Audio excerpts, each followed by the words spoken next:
One of the things I am devoted in this series to making a point about people who are what I call kinesthetically sensitive, who become dancers and then move into initiating a whole field of movement, body orientation that is unique to our time. And I'm just, first of all, thrilled that you can do this. And I want you to take us back to your early dance training and what was compelling you at that time to be a dancer, and who did you study with, and what your experience was, and then how did you segue into the beginning of the shift from being a conventional dancer into this whole path that began to unfold. So can you take us back to your early training and what that little Judith was thinking about when she went to class, and how was that, and did you wear a leotard? You did ballet. And how many years did you do ballet? Oh, quite a while. I started training at 7. My mother and father divorced when I was 4. And I can remember very early on, at least by 5, I would say, "Mother, so-and-so came by." And she said, "Well, who?" And I'd say, "Well, I don't remember her name." And she'd say, "Well, honey, can you try to remember her name?" I said, "I don't know her name, but she walked like this." And I would do the asymmetrical rhythm or what have you. She'd go, "Oh, Mrs. Brown, she must have wanted to know da-da-da-da-da." So this was just something that was very natural for me, that I have used my entire life in teaching, to be able to match someone's pattern so I could figure out how to assist and so on and so forth. Anyway, and we were living with a family, so my mother could have those 2 jobs. We were living with another family. And this particular woman, she insisted that I start dancing because I was dancing all the time. And so my mother agreed, and I started at 7 getting the training. And where were you? In Long Beach, California, and right down the street, the local studio. And I did tap, ballet, tarantella. And Mom could afford it? Mom was able to afford it. Was it 50 cents a class It could have been. It could have been then. And what was interesting and gives me a passion for paying attention to young girls and boys being brought into ballet and being pushed along too soon was that my teacher saw that I had an aptitude for this, and she put me at that age on toe shoes in 3 months. Wow. Not a good thing. No, too soon. Too soon. And that determined some of my structural issues that I would have eventually because of this idea of, look how cute she is, and she's so young, and I got her on toe shoes in 3 months, and so on and so forth. But I loved to dance, so I didn't know the problems at the time. I just loved to dance. And I studied pretty seriously into the ballet until I was about 14. And then when I got to high school, I was doing things like water ballet, and Pepster rally kinds of things, and modern dance. Modern dance? Modern dance. Which style? A teacher who had studied modern dance in, I'm going to guess, she might have even gone to UCLA and studied modern dance. How did you like modern dance? Well, I liked it. I liked the idea of being able to express. Early days, though, you would express the music, yes, the emotion and the music, which, as an artist, I changed that eventually.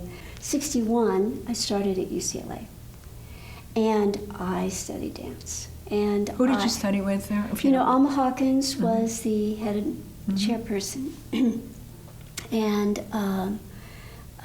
Juana de Laban was there. Valerie Hunt was there. And it was modern? Horn. You studied modern? Modern.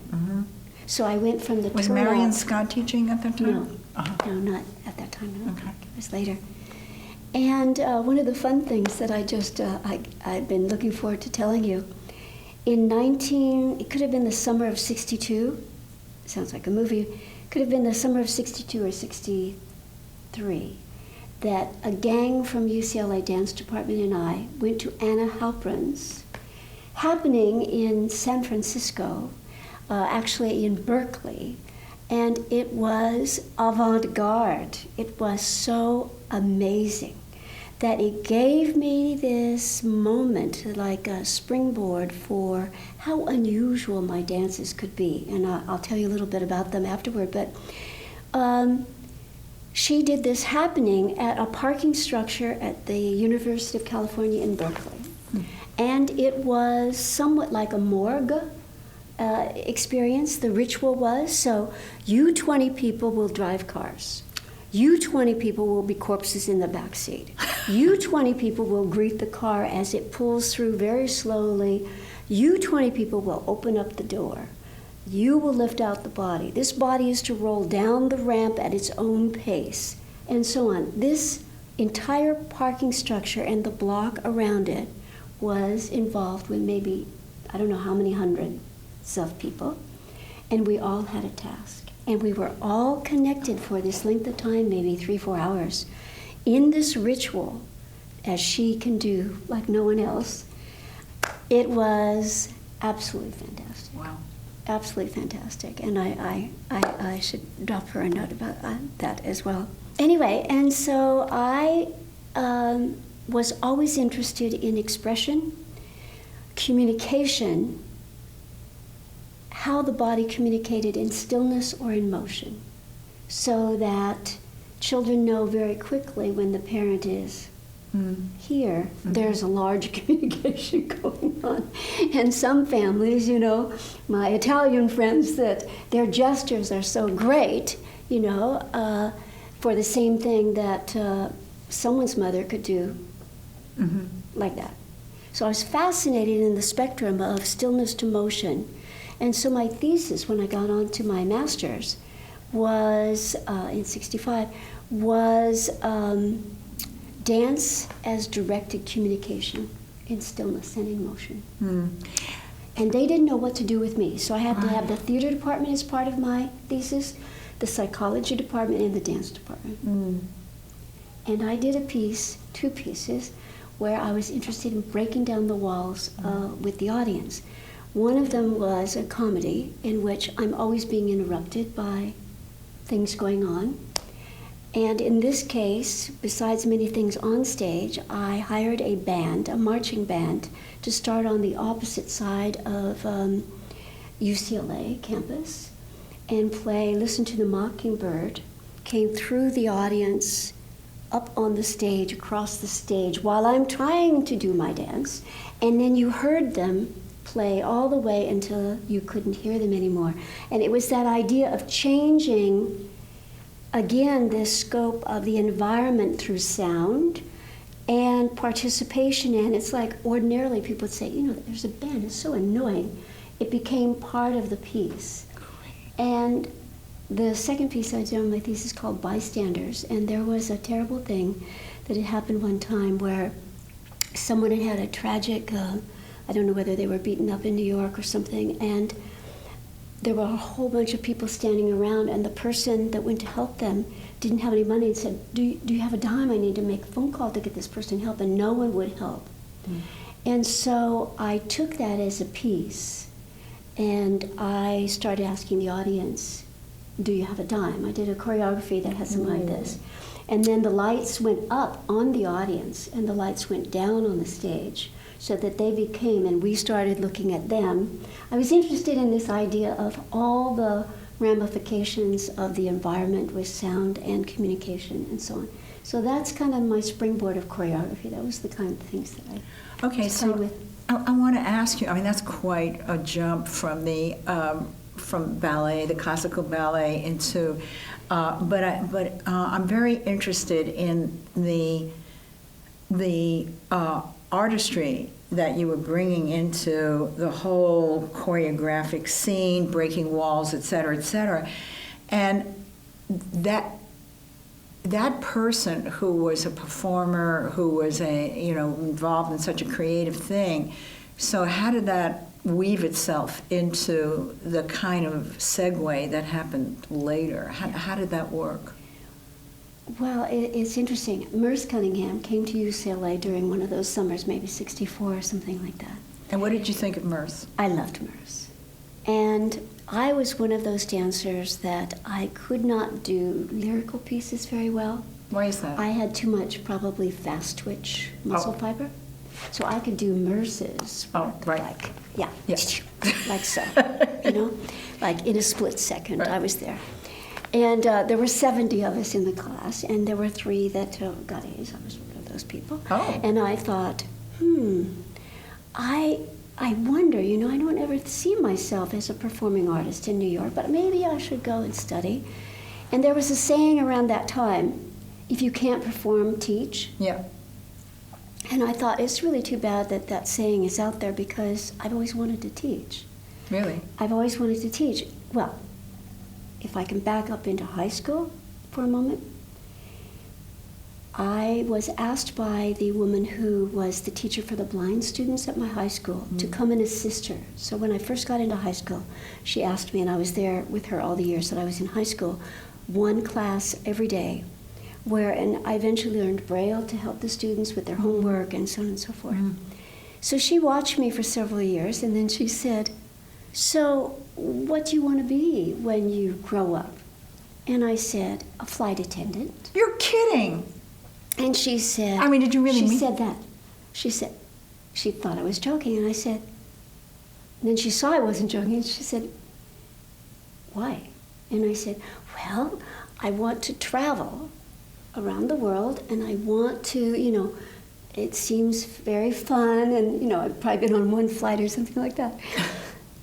She said, you can't do that. She said, all your tests come out. Abstract thinking and math. You should go into engineering. You were born to teach. You've got to teach.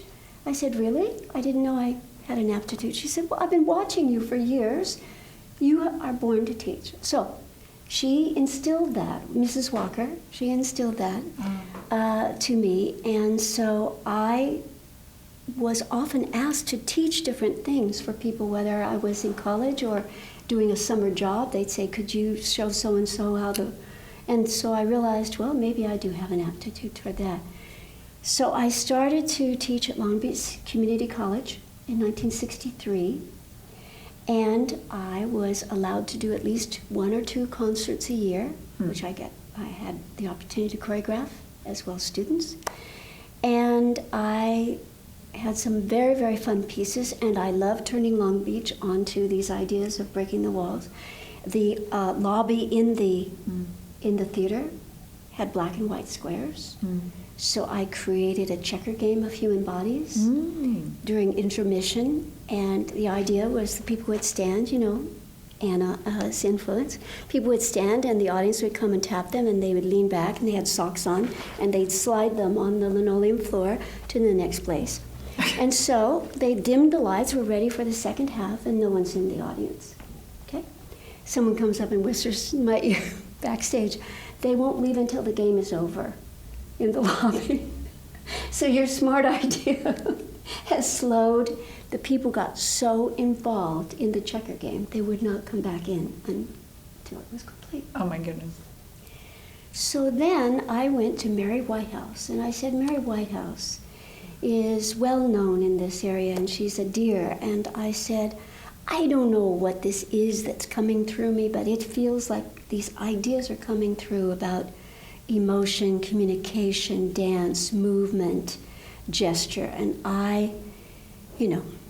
and so I went to see her, and she gave me a session. Why don't you tell people who she was? Because if she was still alive, I would interview her as well. But Yes. Well, there are so many people that knew her work. I went to her, like I went to Moshe Feldenkrais years later, to ask them, could you please help me by listening to what it is that I'm saying, and I can show you some things. Could you please help me figure out why this seems to work and give me a nudge in one direction or the other? She was a wonderful dancer, teacher, healer, the ability to listen to people and to bring forth that therapeutic, life-changing moment through movement. Mm-hmm. Yeah.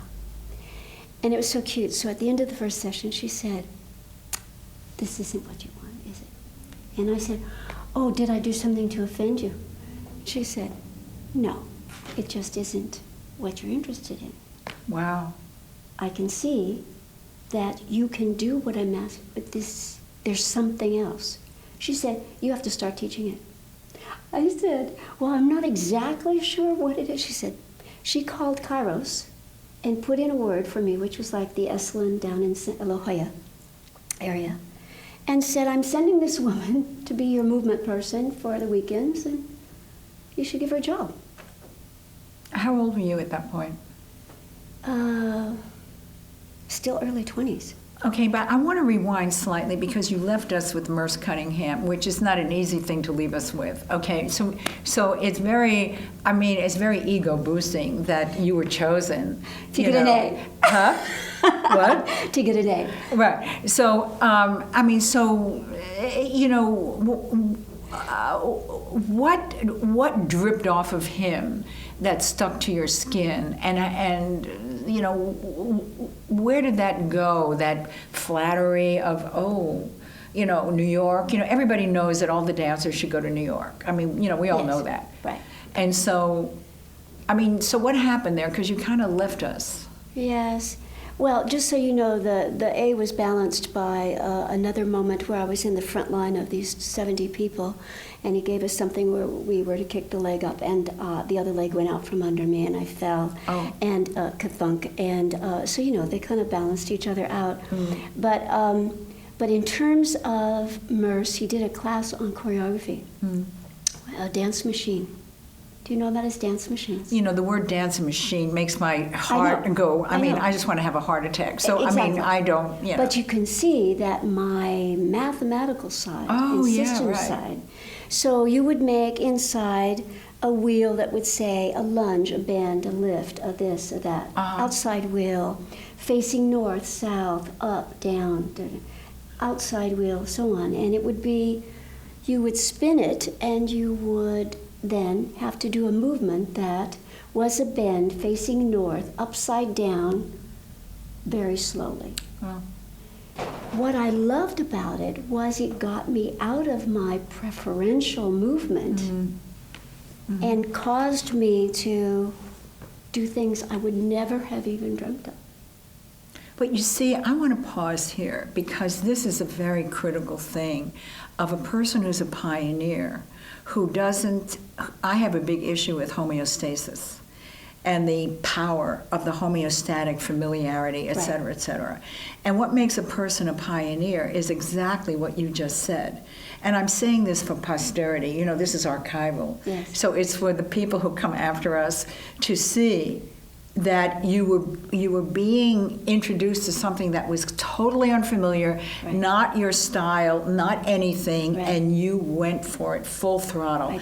I mean, but see, that's the test. That is actually the test. Is that I will not stay in my comfort zone with what I think I know, et cetera, but I'm going to move into unknown territory where I don't have a clue, and I'm just going to go for it. I mean, really. It was good. That's the mark of the pioneer. Good. Okay. Good. Okay, so go on. Continue, please. One of the other pieces, and I'm sure it's a mathematical piece as well, because for me, when people say, "Did you say math?" And I said, "Oh, I'm sorry, let me correct that. When I say math, I mean luscious math." And they go, "Oh, well, that's very different." I said, "Yes, it is." It's very, very different. So it isn't, you know, whereas that machine was very useful, how it grew for me. So, for example, I started working with theater companies that wanted me to start working with choreography or movement for actors. And how old were you at this point? I'm still probably 23. And you were out of school? 22. You're out of school or no? No, I'm still going to UCLA. Oh, okay. 22 when I started this. And I realized that this piece came to me, which was, in this class, I was supposed to do the stage movement class. And I'm going to step up here just for a moment and show you this. So this sweet student, he said, I said, so what were you auditioning? He said, well, it was Shakespeare, and I was to walk in with this important message. And I said, oh, let us see how you do this. He goes, well, of course. So the thing, I think, and he walked like that, and the whole group burst out laughing. And he stopped in his tracks, and he said, see what I mean? I said, you have no idea what you just used for your walk, correct? He said, I just walked. I said, correct. You did just walk. Not in character, but in your own character. And on the spur of the moment, I thought, I have to teach the students to know their own body first. Mm. And once they recognize their own patterns, I could teach them, and this is where I started playing with spirals. Mm. I could teach them to spiral to increase tone, increase intensity, squeeze the voice, and change to a character. Mm. And then when they finished the play, they could unravel back to themselves so they didn't have to live that character for the rest of the night or until they performed again. Mm. So I had this whole idea. And then when I went to Kairos, several psychologists and psychiatrists asked me to work with them, and I went, oh, this is kind of important here. Tell people what Kairos is or was. Yeah, Kairos was very much like Esalen in La Jolla. It was a growth center where they invited Fritz Perls one weekend, and Dr. Tom Munson was the psychiatrist that I worked with, and Bugenthal, and so on and so forth. Lots of people that were coming to weekends at Esalen during the human potential movement. So what year are we in now? And we would be now in about 66. Okay, so that's the height of it. Now, so you went into an area, again, that you were not familiar with, that people were guiding you in a way, recognizing something in you, and you just went anyway. I did, and so this is one of those interesting pieces that you're getting to, that I always had this ability, for as long as I can remember, this ability to see what was happening, what were the common denominators, what were the rules of that theater company if I were going to work with them, and what was the objective. And I could put that into my time machine and come out with a plan that would bridge what they wanted, but I would build it from simple to complex. That's really amazing. Okay, so let's stop here. In terms of, was there any genetic or historical influence that brought this ability, this rather amazing combination of capabilities together? Was there any influence in historically speaking? I mean, so that you didn't drop from the sky, maybe, or maybe you did. So we just want to determine, if you dropped from the sky or not. So was there any family history of any sort that would incline you in this way? No. No, other than the fact that my mother loved to dance, and she was so proud that I could dance. Okay, but that kind of perception that you're describing goes I beyond. wasn't around any relatives. Okay, so you were kind of in this limbo kind of something, which is also very interesting that you were kind of an outsider, weren't you? Mm-hmm. I mean, you didn't have a normal family, right? And so you were an outsider in the first place, which is very interesting because the other people in our program, in our Moving Legends, also were outsiders. Mm-hmm. So that's very interesting. But that perception, which I have noticed in you, which is really, truly a gift. I mean, it really is. So that's the thing, people would say, well, you have a gift. You do. And I would take that as, oh, thank you, that's good. Okay, thank you very much.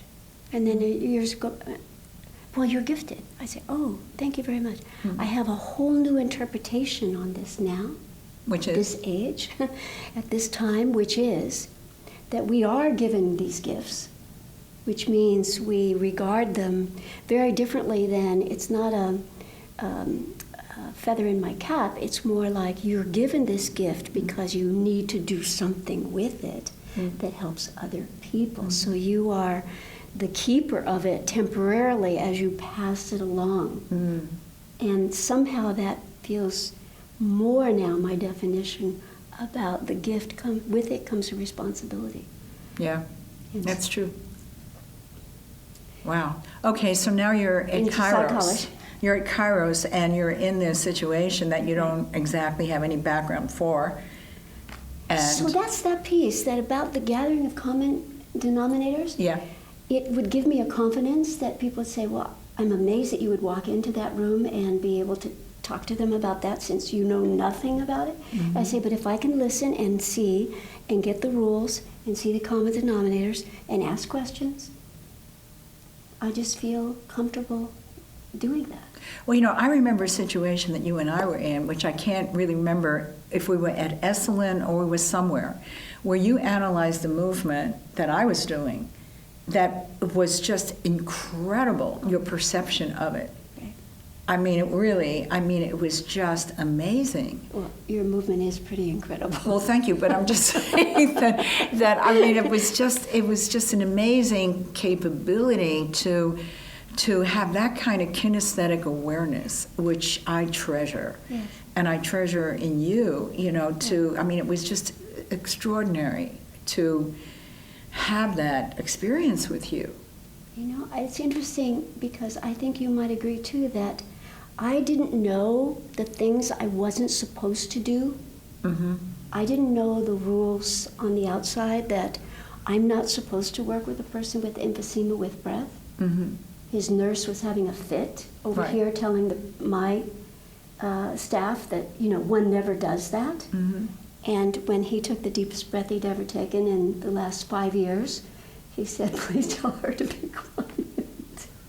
It was when I don't know what I'm not supposed to explore, so I just explore. And this psychiatrist would lead these Gestalt weekends, 30 people in the group. And the hot seat, a hot seat, the person sits in the hot seat and they're on with the psychiatrist or Fritz Perls, and this dialogue is going on, and things are revealed, whether it's through a dream. And then I began to realize it doesn't matter. You could describe how you drove to work, and you'd have the material that you needed to work with. But I was intrigued with, because I observed patterns, that the other 29 people would be so smart. And they'd say, well, it's obviously that she has a problem with such and such, And people go, like this. The psychiatrist would ask her, no, I don't think so. I don't know anything about that. So I thought, well, I wonder if I add a third chair and make her the observer at certain times, would she be able to see what we see? Mm. And she did. And so did the next person. And so did the next person. Mm. Most people, as soon as they changed the hat, they were as smart as the audience. And so it's kind of building on that same kind of idea. Okay, so where did you get into the spiralic motif, the spiral? How did that begin? And your issue of three-dimensionality and all that. So how did that get there? So what was next was that I had a serious car accident. You did? Now, what year are we in now? This is 66 and 67. So at the in Long height of Beach. your Kairos, everything, were you driving? I was driving. Luckily, I was driving a Volkswagen Bug because I had stopped. Had stopped, and I looked in my rearview mirror, and a car going, we found out 50 plus, rear-ended me, and I was pushed into the intersection with a large 18-wheeler coming this way, and I went like this and went over a curb and another curb and so on and so forth. Oh, no. Temporarily paralyzed. I didn't know that. Very, very scary. Very scary. And so the best I could get was, so Emilie, as a dancer, this was the best I could do. I would have my weight on my right foot because anything on my left was too painful. I couldn't straighten up. So choreographing, dancing, just was not going to be a possibility. Oh my God. And I went to everyone and they said, well, we could operate, but we don't really see the reason to fuse your back. And I went, oh, thank you, no. Perhaps you need a psychiatrist. I said, well, I work with one. I don't think this is psychosomatic. They didn't know anything about soft tissue injury, encasing nerve. So the psychiatrist, Dr. Munson, said, I've heard of this white witch. Uh-oh. Here we go. Her name is Ida Rolf. Yes, Dr. Ida Rolf. Ida the witch. And she is coming from New York City out to Big Sur. And I think you should at least give her a try. I said, well, I'm desperate, of course. So I drove to Big Sur, and I had been there before and even taught there one time with him. And I sat on her doorstep down at the Baths where she was working because she had no sessions available. Oh. So every time she opened the door, she You would were say, there. not you again. I'd say, I'll just be here. Oh my God! Didn't you plead? My Helplessness or butt something? on that little cement stair was enough of a plea, and so finally she said, she opened the door. I've had a cancellation. Be here at 1. I said, okay. That's how charming. She was very charming. So I went to lunch and I came back at 1 o'clock, and I had just met with Valerie Hunt because Valerie was doing the project with you at that time, 67, I think, Yeah. something like that. And I had said I wanted to do a project also on gesture around the world and to see if this gesture and this gesture and that gesture were on a continuum of expression for the same emotion, etc. And she goes, oh, that's fabulous. Let's play with that. Can we tell people who Valerie Hunt is? Oh, Valerie Hunt. Oh, my goodness. Valerie Hunt. Well, she was my teacher in kinesiology at UCLA. I think that was my undergraduate work. And then we kept in touch because I was still doing my master's and so on. And then I went to visit her, and we started talking about all these possibilities, and she started talking about Rosalind and you and all of this that you guys were doing, which I was very excited about. And in that session, I was talking about just having seen Valerie Hunt, and Dr. Rolf wanted to do a project with Valerie. Yes, she did, because she had heard about the Rosalind continuum and you and, thing. Yeah. And so she said, well, so you create programs for people? And I said, yes, I do. She said, well, now, mind you, this is within my first meeting in April 1968. She said, well, could you put together a program for my work, Rolfing? And I said, sure. I could do anything. I had no idea. Of course not, but that's right up your alley. I don't know sure, anything, yeah. and I'm going to do it. Yeah. So Yeah, she got said, it. well, unfortunately, she said, I'd have to train you to, in order to know what to put together. I said, oh, okay. She said, because you'll never make anything of yourself in the field because you're too small and you wouldn't be able to do the work. I remember that, the issue about being, too small. Yeah. So I said, not knowing anything, we're talking, this is my first session. And in the first session, she started to work, and I moved my ankle or whatever, and I went, it just changed. How could she do that? And she worked someplace else. Oh my goodness, my breathing is different because I pay attention to those body sensations. So of course I was rather enthralled. And so she said, well, the training starts in June. And I said, oh, I'm so sorry. I finally have a chance to, I'm through with school. I can go to Europe. And I have my plans and my tickets, everything. And she said, change them. And I said, okay. So I did.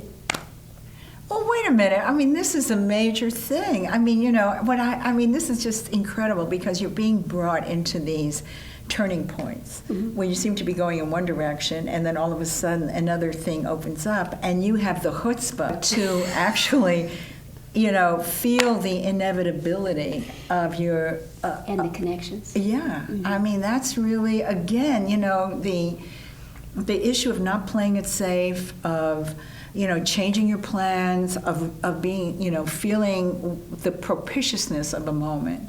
I mean, that's part of this whole thing. That's why you're a legend. Legends. It's so funny you say that, because sometimes people will say things like, and I'm sure you get this, they'll say, "Oh, it must be so fun or wonderful to know what you know." And I say, "Oh my goodness, it depends on which way you're facing. If you're facing forward, you know nothing. If you look backward, then you can say, well, I have done a few things, and now I see all the connections. This led to that, this led to that. Yeah. It was a circuitous route, but you see the connections." So she said, okay, so I went to class, and this was fascinating because... And where was that? Where? Big Sur. Up at Esalen? June, right there.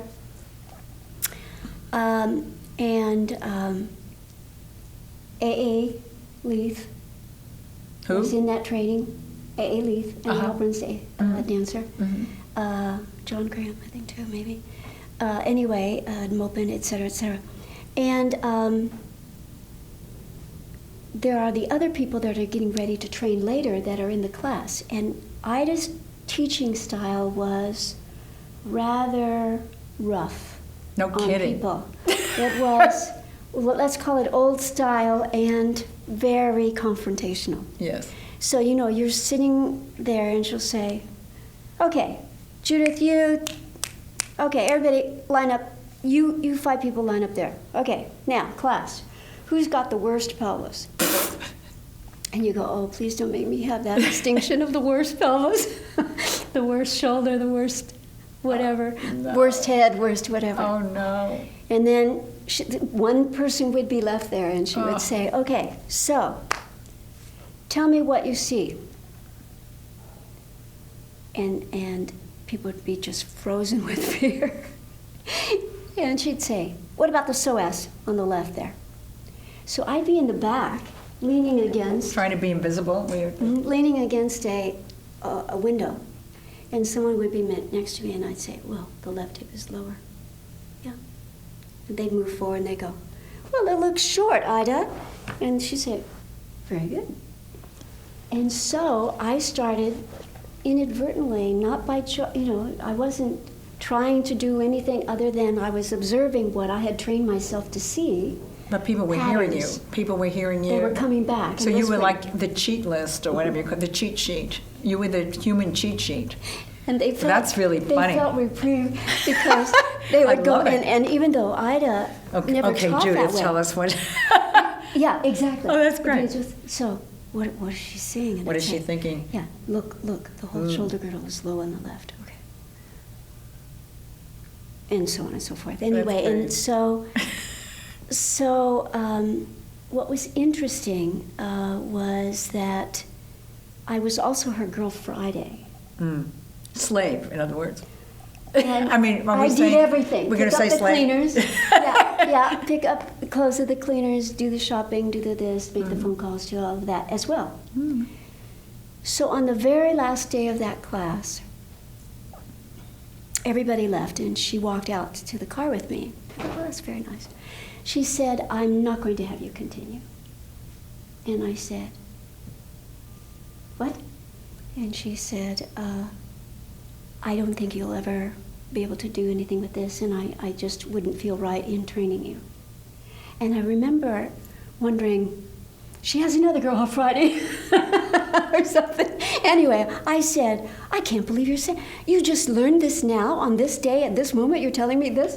And she said, I just think it's best. And I said, again, I don't know where it comes from. I said, well, I'll show you wrong.